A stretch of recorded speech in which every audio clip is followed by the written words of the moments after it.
হ্যাঁ বন্ধু, এই তো একটু লেট হয়ে গেছে, দাঁড়া না আমি আসতেছি। আচ্ছা কই এসোস? আচ্ছা আমি আসতেছি, দাঁড়া। কি রে বেড়া, কই রে তুই? লেট করো কেন?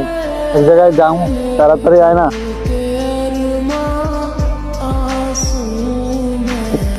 কি রে বেড়া, কি পরে আইছো? এই যে এই জুতা পরে কি আছে? এক জায়গায় ইনভাইটে যাও, অন্ত পরিপাটি ভাবে আছে, কি খ্যাত খ্যাত পরে আছো আর কি জুতা পরছো? এগুলা কি আমাদের সাথে মানায়? ভাই, আমি আম্মুরে বলছিলাম যে একটা ইনভেটে যাবো, কিছু টাকা দাও, ওটা শার্ট কিনবো। আর তুই তো ভালো করেই জানোস আমাদের তেমন সমাজ তো নাই, আমরা এই গেটাপে চলাফেরা করি সব সময়। আর আমি বুঝতেছি না তুই আজকে এমন করতেছিস কেন? এই বেড়া, আমার কি তোর এই কথা শুনবে না? তোর পোশাক আশাক দেখছে, একটা পরিপাটি আছে না? আরে বেড়া, আমাদের দিকে দেখ, কত সুন্দর পরিপাটি ভাবে চলাফেরা করে। পরিবর্তন নিজের থেকে আসে না, কিছু মন থেকে করতে হয়। তো ভালোভাবে যদি চলতে পারো তাহলে ভালোভাবে চলবে, ভাই বেড়া আসছি, নাহলে দরকার নাই।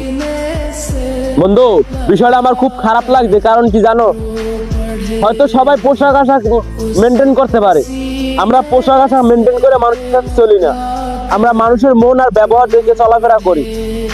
তোর কাছ থেকে আজকে আমি যেটা শিখলাম, এটা আমার মায়ের পেট থেকে পড়া, জন্মের পর থেকে আর আমি আর কোনোদিন শিখি নাই। প্রয়োজন হলে আমি তোমাদের সাথে চললাম না, বিষয়টা এমন না যে তোমাদের সাথে আমার চলতেই হইব। আমার গেটাপাটা এই ধরনের, যদি আমার সাথেও ভালো লাগে তোমরা চলো, আর নয়তো আমি তোমাদের সাথে চললাম না। খারাপ লাগছে ব্যবহারটা। এই বেড়া, ছোট মন মানুষের ঘোরাফেরা করো, আমাদের দিকে চা, গেটাপের দিকে চা।